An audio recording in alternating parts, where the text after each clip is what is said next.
Well, good evening, everyone. Thank you for coming out to our community meeting tonight here in Stanley, Idaho. My name is Megan Urban. I'm a PIO, Public Information Officer trainee for the Rocky Mountain Complex Incident Management Team 1.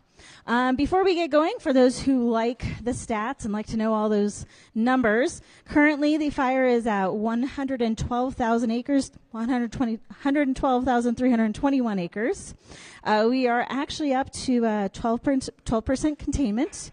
Our personnel is at 1,428. Now, we did get downgraded. We are now only the 79th largest town in Idaho, so we did slip on that, but that's totally fine. So as the Rocky Mountain Complex Incident Management Team time winds down, this is our time to transition to the next team that's going to be coming in and taking care of all of you. Now, I do want to say from the team, we really want to say thank you to the community. You know, you guys opened your community up to us and trusted us with this very complex fire and trusted us to protect what we could while we're here. And so we do want to say thank you. Don't worry, we will be back, but not for a fire, but to come visit your community when we can see the mountains on a clear day. So we're looking forward to that. Now, some of the objectives that we have for this evening, and before I mention that, I do want to make sure that those who are following us on Facebook on that live stream, throughout the night, if you do have questions, put those in the chat. We do have our public information officers monitoring that chat, and we'll be able to reply to those. Now, the objectives for the evening include a share updates from members of the Rocky Mountain team, the Sheriff of Custer County, our Forest Service representatives, and then, of course, RIC, Dan Dallas, and then the intro of the next team's IEC, and that is the Great Basin Complex Incident Management Team number 7. Now, after remarks from everybody, we invite everybody to do an open house style while you all can go out and look at our maps. We have some new ones. Go check those out. And then, of course, if there's somebody who you were like, oh, I need to listen more to that person, find out some more information, they will be here walking about and making sure. Another great thing is that the fire department has gotten so much food donations that they can't eat it all. And so there is actually going to be a table outside with free food out there. Delicious, I bet. So as you head back, especially if you have an empty fridge because you had to clean it out, there's some food for you to take home tonight. Now, our first speaker tonight will be our weather outlook. Her name is Kristen, and come on up. Thank you very much. Krista Carruthers, IMET trainee. So my home base is actually Spokane, so I'm kind of from the Pacific Northwest. So I will start out a little bit with what do I do. So I'm an IMET, also an incident meteorologist, so I do the weather for the fire. Back home, I do the fire for central and eastern Washington and then Idaho Panhandle. Here, I specialize on just the fire itself. So I look at all the microclimates, down to the different valleys. What do the winds do to make sure that the firefighters stay safe and they know what the weather is going to be for the day. Taking a look at our matrix for what we have upcoming over this next week, we do have some high pressure that's been in place for a couple days now. That is actually going to continue until about Tuesday.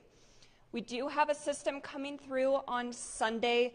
What that's going to do is potentially bring some thunderstorms. But the main threat with those thunderstorms is actually just going to be lightning and outflow winds.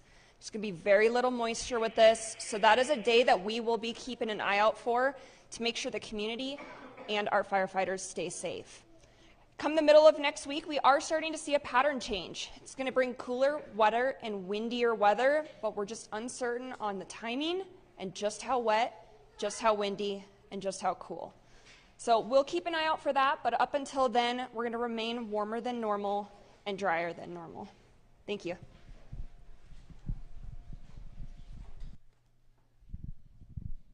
Hey, good evening, everybody. My name is Brad Petruska. I'm one of the operations section chiefs with Rocky Mountain Complex Incident Management Team 1. I'll give you a bit of an overview operationally of what's going on the fire over the past few weeks since our first one of these. I'm going to start on the Lowman side for the folks that are out there in virtual land watching us. So over the past few days, really, we looked at it earlier today because we were curious. Over the past couple of weeks, our team has had this fire on the Branch 4 side, the west side of this near Lowman. It's moved a total of about 1.5 miles. So, we could see that, and we were talking about that a while ago. Basically, why it's only moved 1.5 miles, it's out of alignment in a lot of different ways. So the fire is predominantly on the north side of 21, pretty high up on the hill. On the south side, pretty far down, also at high elevation. It's really fighting the wind, the slope, everything. It's been pretty tough for it to put together any kind of substantial runs. So looking over the next few days until we hand it off to Great Basin Team 7, what are we up to over there? So over the course of this incident, right, still paying attention to these valleys in the Grand Jean, Bear Creek Summer Camp, Hanging Valley areas, and also putting a lot of focus over here in the Tin Axe, Seven Peaks, Two Ravens area, as well as Sourdough. Doing a lot of work with the fuels around those communities, putting some lines in around them for if or when this fire is going to come around. So over the past few days, fire was hung a little high on this ridge south of Highway 21. It did start to move down into Chapman Creek. We have some crews that are in there right now, and basically they are able to take advantage of the creek bottom as well as an avalanche chute that's roughly in there, right about where I'm pointing, to kind of check that fire and keep it up high. Right now is where we're at. Going to be probably a little bit of firing right there to just square things up, bring it to the creek bottom on our terms as well as the highway. As we move to the north end, fire really likes this high elevation areas where it kind of can chew a little more overnight, and the thermal belts where humidities are a little lower, temperatures are a little higher, and it's been doing that the past several days. So looking at that, what we are doing right now is building some plans in order to bring fire along on the north side of Highway 21 in order to get ourselves even with it, to avoid anything down the line of fires outflanking us, coming down in multiple locations, trying to limit the amount of fire that's coming down to be on our terms, working downstream towards this Sourdough general area over there. Over the next several days, we'll continue to be assessing and looking at that, working very closely with the Lowman Fire Chief and Boise County Sheriff on that side. As we move a little further north into Division Mike, over the past week or so, you can see from this area, Bull Trout Lake, basically tying that back into a county line burn scar is what it's called from sometime in the 90s. That's proven pretty successful. So, a few days ago we put some line in, fired that, have been holding that basically just to eliminate this little sliver right here on the offside of Highway 21. Again, try to neck down the amount of footprint that we're trying to deal with at the same, all at the same time. Seeing a lot of good work in there, and I did skip a big chunk here, but remember, a lot of this strategy that we have is leveraging burn scars from the past. The Pioneer Fire Scar on the Boise side from 2016 has had the Nellie Fire sitting up against it for a month, at least, at this point. At the farthest point, it's progressed maybe 1/8 of a mile into that. So depending on the age of these burn scars, they do play into our suppression strategy on this fire. Working further north on Highway 21, fire continues to be in there, but is struggling to find some really good alignment in the absence of extremely high winds, which we're not really anticipating, barring some thunderstorm outflows over the next few days. For this to really put anything together is going to be tough. So what we've done over the past couple of weeks, a lot of preparation along Highway 21. And so the reason for that, highway prep, why are we doing what we're doing? When you hear these words, values-based suppression strategy, at the very start of our team's tenure, we pulled together a lot of folks and started talking about what are the absolutely critical things on this landscape that we don't want to lose. Like, we need to develop strategies to protect these. I mentioned a few of them on the Lowman side, some of those communities that are on the Highway 21 corridor, the highway itself, all the infrastructure associated with it. As we move up into the triangle up there on 21, we're talking the Boy Scout camp out there. So a lot of work has gone around the Boy Scout camp over the last several weeks. Feeling as if we're in a really good space for it, and that kind of falls back into why are we picking the highway relative to anything else in there. That's the reason out there. So as we move further south over into Branch 4, Division Papa, again, fire is established in Thatcher Creek, but has been having a real tough time putting itself together for anything aggressive runs. As we work further down, where fire entered the Halstead Scar about 2 weeks ago, really similar story. It has struggled mightily to grow very much in that fire scar from 2012. So that explains a lot of our actions on this. As far as what it's been able to do, it's basically doubled in size over the past 12 days or so. so has very little threat in the short or the long term to any of these hugely important values that are on this landscape. You will notice that this was a little sliver. What happened over the past few, crews were able to leverage dry creek, combination of dozer line roads in order to bring fire to control features in order to kind of up our success that we're seeing over here. Some changes on the map when we hear things like containment. That's a number that we report on an ICS 209, which is a reporting tool. Containment doesn't tell that whole story. Basically, when you hear 12%, you're looking at this black, where it's all black on the map. That reflects so much effort that has gone into any given area. Dan can tell you the specifics. Hundreds of thousands of gallons of water dropped aerially, delivered via ground, miles of hose, days of people's time. All of that stuff gets amalgamated in this one statistic, containment, which in and of itself doesn't tell the story. But when we're seeing black on the map, that reflects our team's initial focus on this Stanley side from where we took the fire to where we find ourselves now.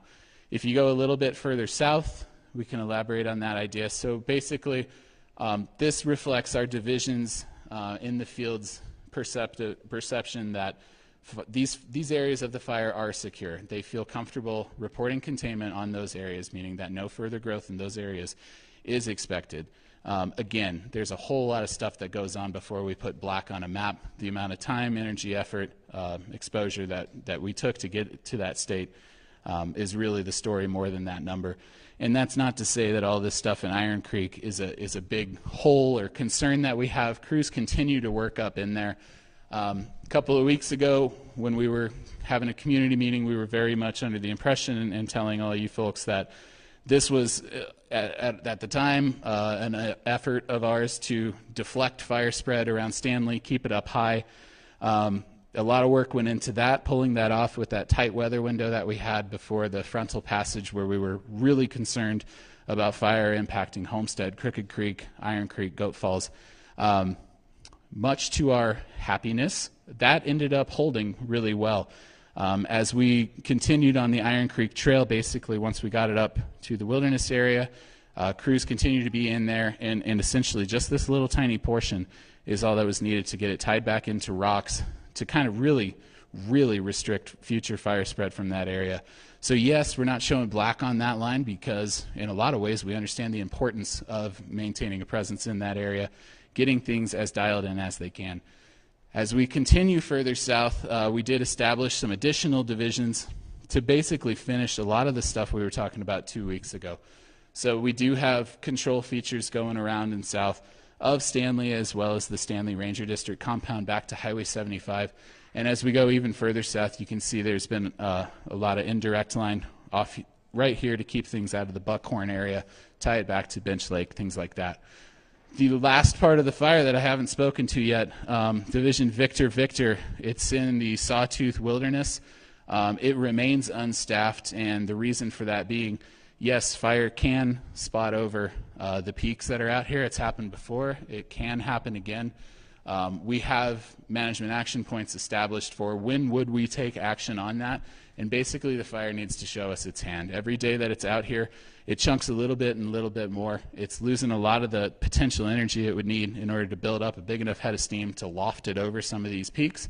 Yes, there are some areas that have wicks with changes expected in the weather. Right now, the probability of that fire coming out around Bench Lake is there. I'm not going to say it doesn't exist, but it's very, very remote. We do have plans in place to address that if spread does, in fact, occur from anything further south there in the Sawtooth Wilderness. So that's basically this fire in a nutshell. Again, hitting on the values-based suppression strategy. Going back to the very beginning, our focus around the Stanley area was from the extreme threat that was facing this community. Not only is it critically important to a number of people in this room and elsewhere, there was a very high probability that fire was likely to do some pretty bad stuff. As we kind of get stabilization, we're able to shift that focus, and over the next, and it has been going on for several days at this point, close to a week, that focus shifts. So expect to see more of that from Great Basin Team 7, and I'll be around after the meeting if there's any further questions.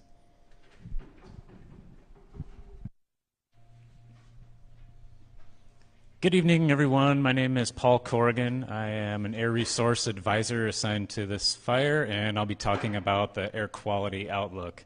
I want to rewind to about 1 week ago. I got here 1 week ago. You may know that wildland firefighters' typical length of assignment is 2 weeks, so I'll be here another week, and optimistic that this coming week will be better than last week, but still not great. That's really the short answer on the smoke outlook. If you put 4 people in a camp trailer all smoking cigars, we know from studies that you get to about 700 on this scale here, okay? And you can see that the middle of this chart is about 1,000.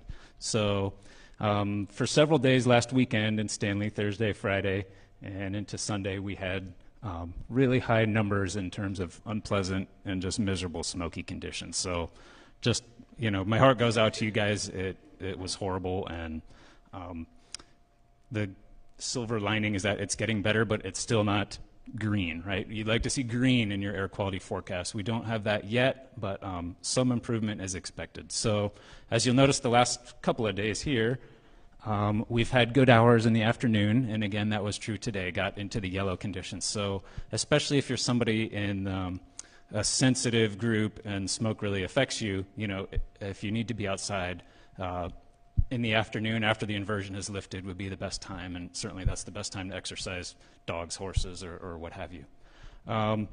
So again, tomorrow, Saturday, probably going to average out to red conditions. You know, you see this pattern where it improves in the afternoon for a few hours, and then it kind of builds back up again in the evening, and that's what we're expecting through the weekend. But we talk about air quality in terms of a 24-hour average, so thinking Friday and Saturday, we'll be in that red range on the air quality index, and then Sunday, hopefully, we'll get to orange is the optimistic plan. What number is red? Is it 50, 100? Oh, yeah, great question. Okay, so, yep, off the top of my head, I believe red is 70.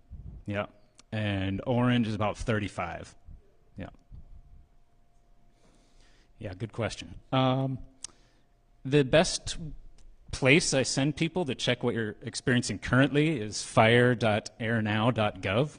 So that has up to the minute information in some cases, certainly up to the hour, and a couple folks in Stanley, one in Lower Stanley and one a little bit up the 21 road, are hosting air quality sensors at their house and making that information available to the public, so that's great. And there's also one at the Stanley Ranger Station, so pretty good information on what's happening. And actually we see significant difference if you just need to get out into some clean air. Sometimes you can check that map and just realize, oh, all I need to do is drive down a few miles down the 75 to the south, and it's cleaner. So, well, again, it's an honor to serve you folks, and I'll be here another week and look forward to continuing the air quality forecasts.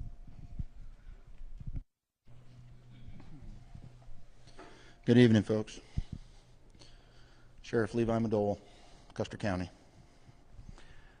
So, over 2 weeks ago, my deputy called me on the phone.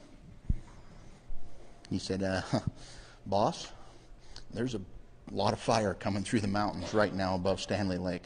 I said, okay. I said, let me make a few phone calls. So I started making phone calls, and then 2 weeks ago, I was here. And I called Lisa, got her up here. We've been here, okay? We've been breathing the same smoke, eating out of a box, displaced from our families, but nobody had to force us out of our home. Nobody told us that you might not see that home again. I'm sorry. I'm sorry you had to go through that. We're not done yet, okay? We're back in our homes. We got a repopulation, okay? And we have lost 2 yurts. We have lost 1 skidder. We have not lost 1 structure yet, thanks to these people. Okay?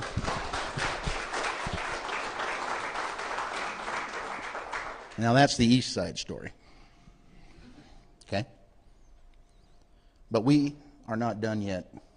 We still have a big fire out there.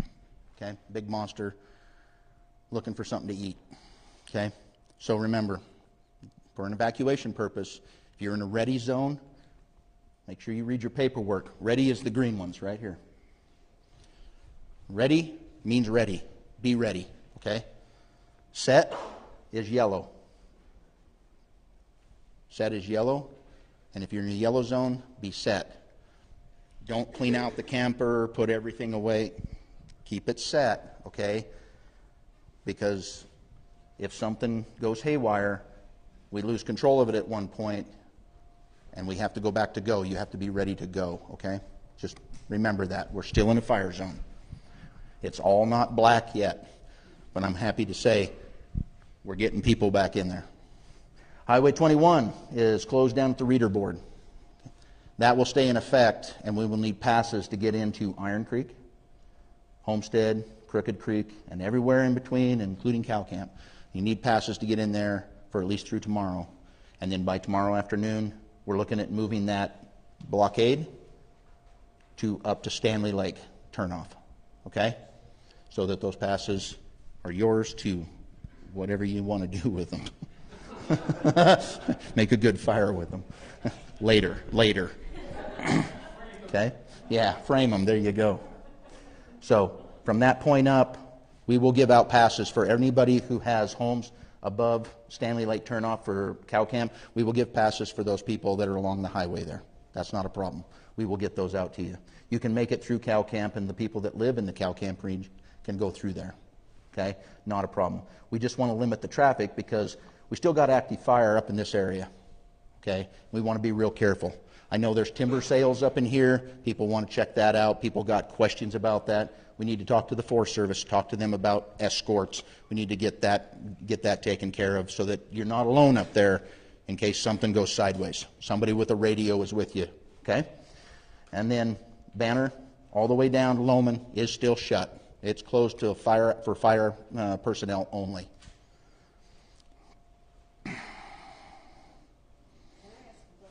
Sure. Have you been there? Have I been? From Loman to... I have not been from Lowman all the way down. I have not been from Lowman all the way to Banner. I have not been there personally myself. It was shut down before I could get through there. Okay, but I've been getting the reports from the team about the rocks rolling and the trees falling, so I'm taking their word on that. I haven't been able to drive it. Watch for the fire trucks. They're still around our homes, okay? They're still in our neighborhoods, okay? Make sure you're still watching for those fire trucks. These guys have been pushing a lot of hours, and they're tired, okay? Be careful. Watch for them. They'll watch for you, and then everybody's watching for everybody else so we don't end up pulling somebody out in front of a fire truck, okay? Be real careful. Don't get caught up in the distractions, looking to see how much was burned or looking at the helicopter that's flying overhead. Pay attention to what's in front of you on the road. Pull off to the side of the road if you want to look, okay? But don't get followed up into the distractions, okay? And I will be sticking around if anybody's got any questions for me, for the team going out. I thank you very much for everything you're doing. For the team coming in, look forward to working with you. Thank you, Levi.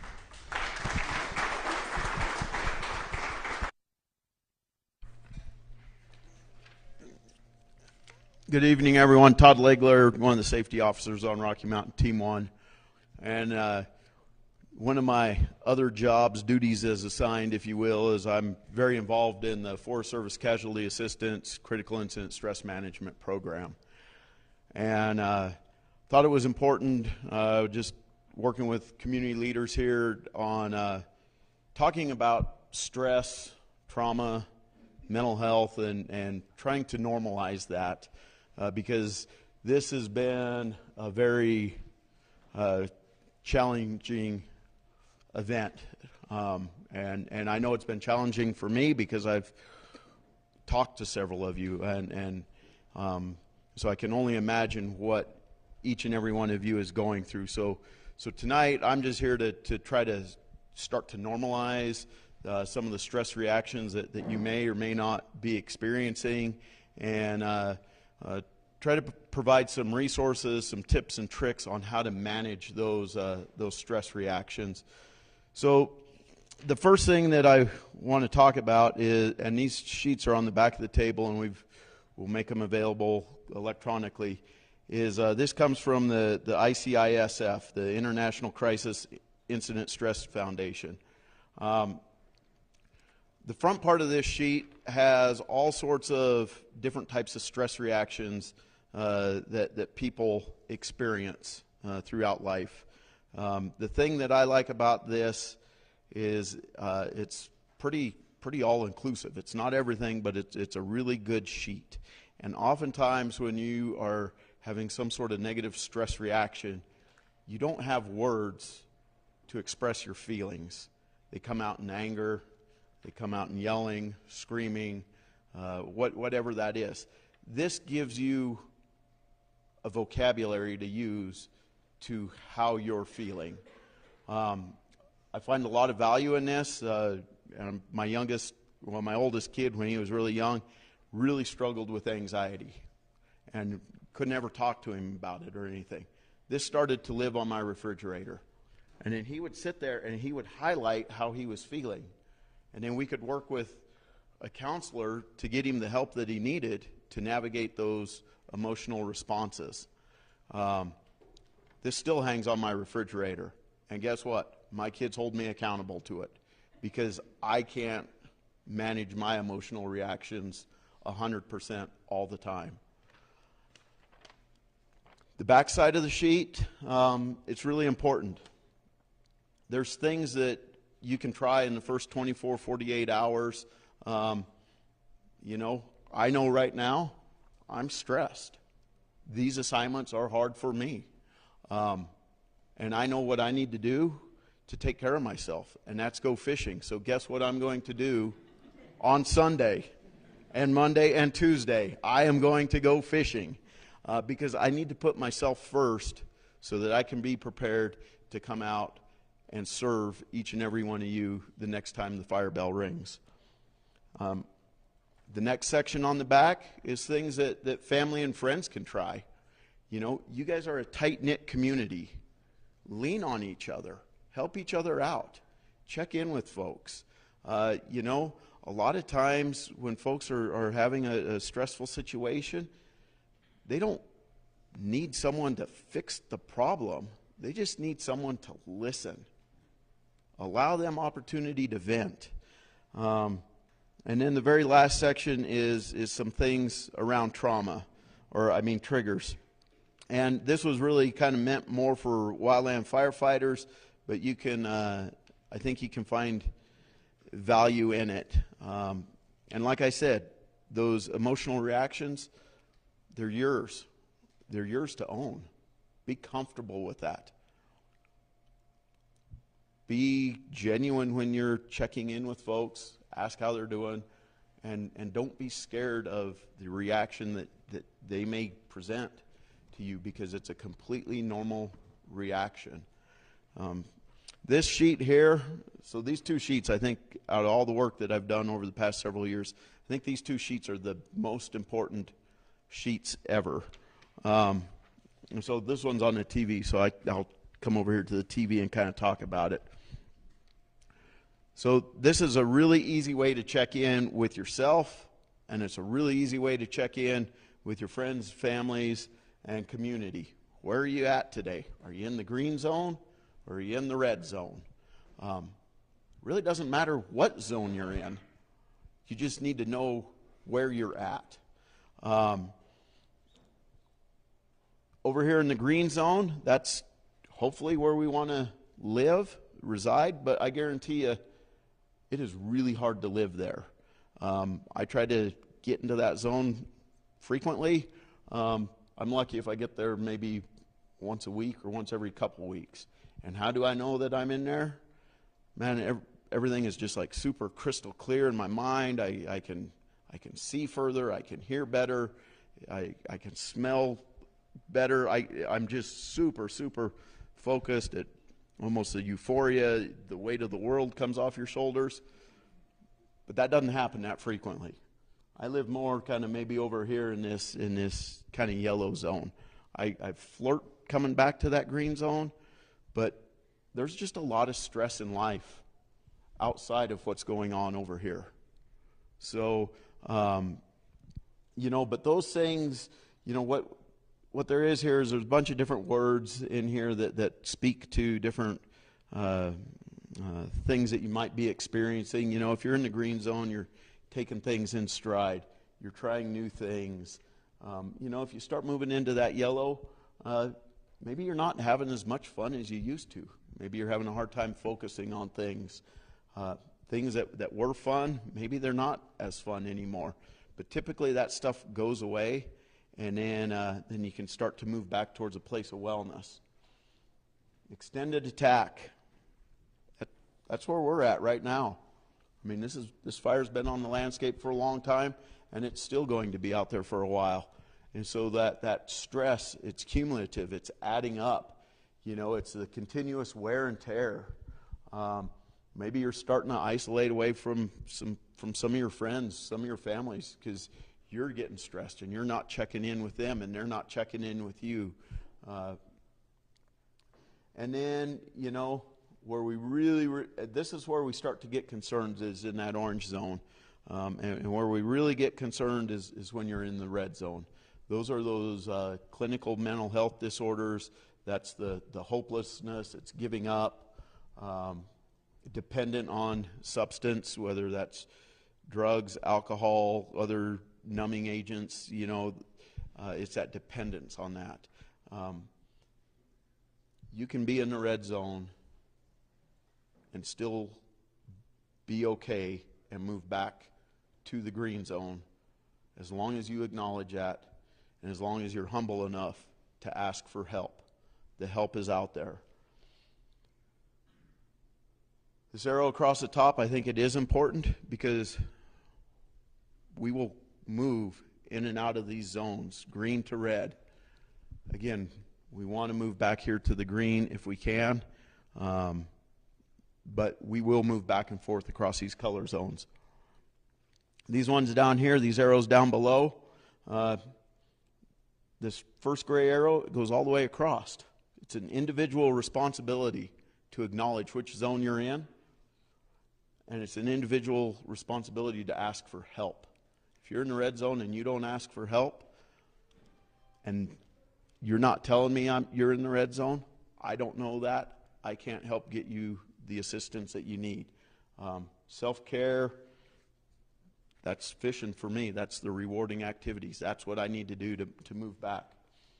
Peer support, that's this right here. Community. Lean on each other. Help each other out. You know, I know I heard one example that, you know, folks are worried about getting firewood. Guess what? I live in Cody, Wyoming, which is too far away, but I've got 15 cords of firewood split, seasoned at my house. Maybe if you're that individual, get a pickup load and take it to your neighbor, because odds are your neighbor's not going to want to ask for help, but that's one way that you can help your neighbor out. And so that's the peer support. And really, I think with most situations, if addressed early enough, peer support can get you through most things. Down here, this is more for a Forest Service type thing or a work program. I've got employee assistance program. That's when you're moving from that yellow into the orange and red. And then the caregiver support, 911, 988, the suicide hotline, that's when you're in the red zone. I'll be honest with you, calling 988 because your son is suicidal, that is the absolute hardest thing in the world to do, but it needs to be done. And it will help get that person back to a place of wellness. So we are working on, there's a bunch of community, national level resources. We're working on trying to get those resources, make them available for each and every one of you. But these resources are readily available. They're sitting at the back. We'll make them there. But it's okay to not be okay. It's okay to ask for help. And the support is there. We just need to lean on each other, be honest with our emotional feelings, and ask for that help when we need it. Thank you.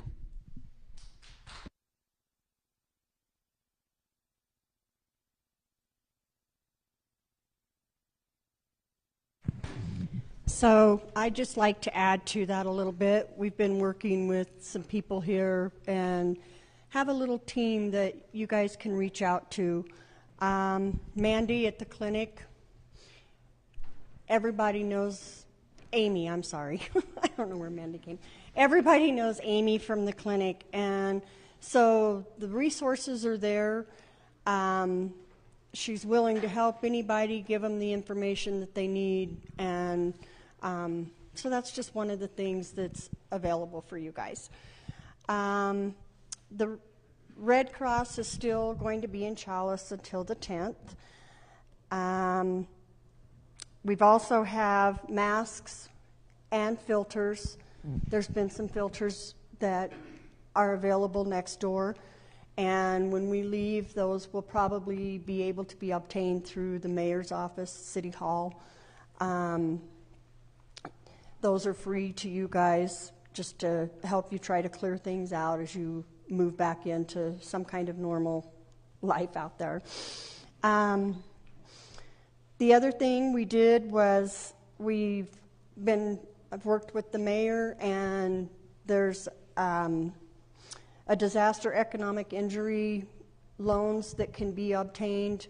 You can get information through the mayor, myself. There's applications you can fill out to obtain an SBA loan. No one knows what the effects of this are going to be. It might not just be what people have lost through the Bench Lake fire and this one, but you may see this may be reflected for a couple of years. One of our firefighters told us a story. They had a rural community that had 63 businesses. The fire rolled through, and within 2 years, there were only 33 businesses left. That's something to think about. We don't want to see any businesses leave. So we're working the best we can to try to help put something out there for this community. We did pass out 55 passes today. We'll be open tomorrow until the roadblock moves. And I just want to say thank you guys for giving us the opportunity to assist you through this and seeing you come back to your homes. That's a great feeling.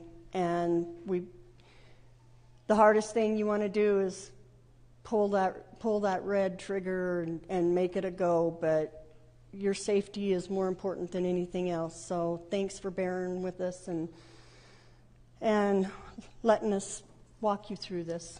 I just want to say that when we came, it was a pretty scary situation. There's been a few days and nights that it was a pretty scary situation. And I just want to thank this team. I think everybody needs to thank this team. We wouldn't have a community if it wasn't for them, and we hate to see them go. And before I get emotional, I hope the next team is just as awesome to work with. Thank you.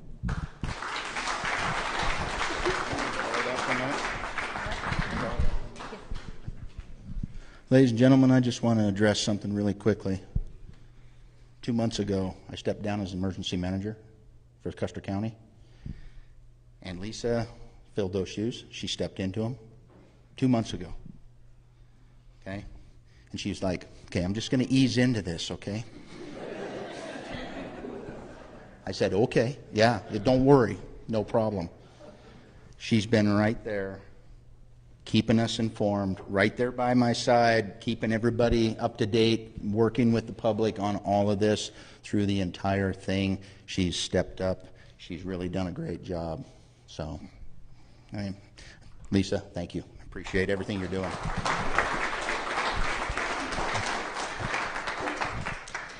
Well, good evening. I'm Tracy Zimmerly, the agency administrator representative for the Boise National Forest, but also speaking on behalf of all three forests that are affected by this fire and the communities affected as well.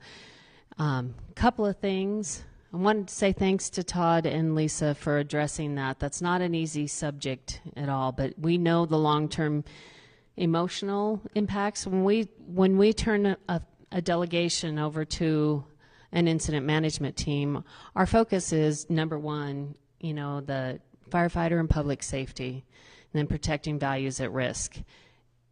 And this team took that to heart. We tell them we don't just mean their physical safety, but their psychological, their emotional safety as well. And Todd addressing that made me think about the fact that we actually have had a team member that had to go home because of a family emergency at home, and these folks leave their home to come and help us when I'm in need. They come when there's chaos, and they bring order out of chaos. And it's a sacrifice to them as well, but they come with a heart to serve and to serve the communities that are affected by this. And, as recently a local on the Lowman side, I can't say how much I appreciate what the team did when they came in here. Not only did they have a stellar safety record as far as physical injuries and such, but to take the time and attention they did to understanding that there's a cumulative effect to a really long, brutal fire season. There's that effect on the local community. There's that effect on the firefighters. There's that effect on the local Forest Service employees whose hearts are breaking when they see their favorite places burning too. So just can't thank you enough, Dan and your team. You guys have been amazing. We ask that you please step up the communication on both sides of this fire. Please involve these communities because Stanley's already been impacted by the Bench Lake fire, and Lowman's been dealing with this fire for quite a while now, and they've got another fire on the other side of them that they're pinched in between. So they took that to heart. They ran with it. We keep getting letters in our email from people saying, hey, thank you for keeping us informed. Thank you for engaging with our sheriff's departments on both sides, with our fire chiefs, with the community in general. And so as local agencies, we can't thank you enough. You guys have done a phenomenal job. And to set your minds at ease, I know we all kind of fall in love with the team. It becomes a family to us, but I've also worked with the Great Basin team, and I know most of those folks, and they're going to continue to take really good care of you guys, give you the same level of service, pay attention to your needs. They're doing a good transition. Tomorrow they'll be shadowing and figuring out everything, the liaison officers and the PIOs and the operations and logistics. Boy, logistics is kind of a nightmare on this fire. But they've got their folks all shadowing and learning what's been going on so that Saturday morning when Great Basin Team 7 takes over this fire, you guys are going to be in good hands because Rocky Mountain Team 1 left you in really good shape. So thank you for being here, and thank you for coming.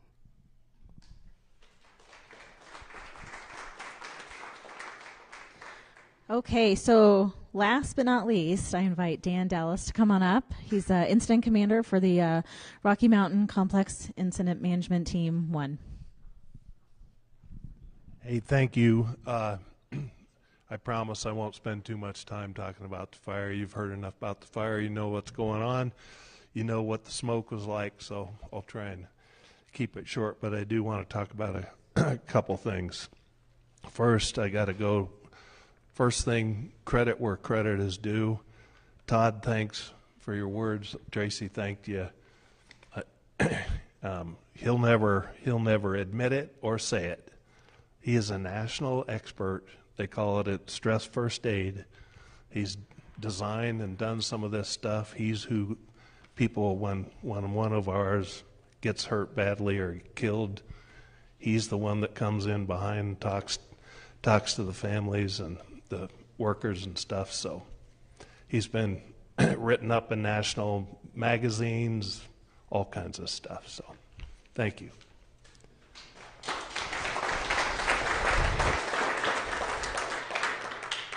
So I gave a little talk earlier, but I just want to thank everybody in here And then the folks that we really work closely with, the sheriff, the emergency management, all the things that are going on in Custer County. And so I think you folks heard, I'm from Colorado now, been all over the place, and most people are, have been there and familiar, and so they're, especially if you've flown into Denver International, you think of 4 million people on the Front Range. That's what most people's view of Colorado. Well, I live in southern Colorado. So there's 6 counties in the valley I live in, and there's it's 1/10 the size, landmass size of Colorado, and there's 60,000 of us living there. So I can just say this: familiar with very large counties with not very many people that have a large federal land holding, that the federal government, so you have a smaller tax base. But let me just assure all of you that the tax money that you do pay in Custer County is well spent. You should be proud of the people that serve you here. The sheriff, the mayor, what you pay in taxes, you're getting back in spades. It's very well done. And so I'll just, couple other things. I just want to introduce you to somebody, but in a second, you learn something every day. I heard Mike, your new IC, say he was from Salmon. I did not know that. The reason I say that is I was a Steel Memorial baby. Doc Blackadar brought me into the world. So anyway, I just want to, I'm going to hand the mic over to Mike Johnston. He's the Incident Commander. He's my counterpart, Great Basin 7. That's who's coming in behind it. And I can assure you, what you got out of us, you'll get back from them too. Thanks.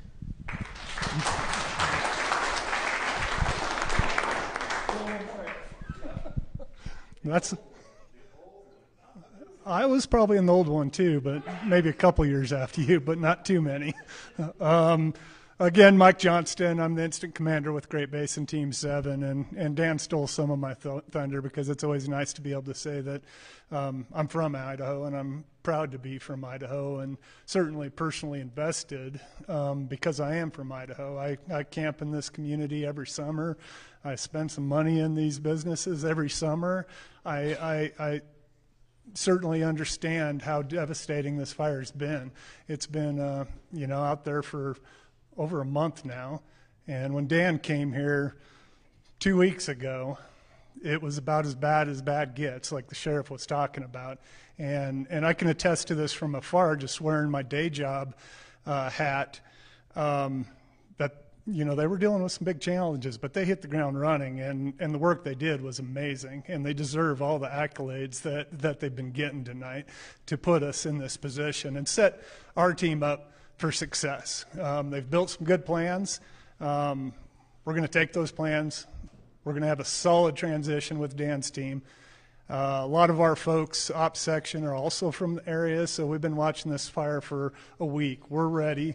When we take the fire on Saturday, we're going to hit the ground running and get this to a better spot in a couple weeks. It's still a lot of challenging days ahead of us, but I'm committed to doing the best we can, and if we're not giving you what you need, let us know, and we'll respond and do the best we can to meet your needs and get you to a better spot while we're here. Thank you. Looking forward to working with everyone.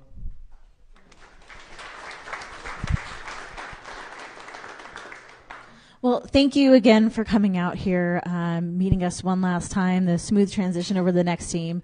I want to, of course, welcome everybody to step outside, look at some maps, talk to some of the people that are here.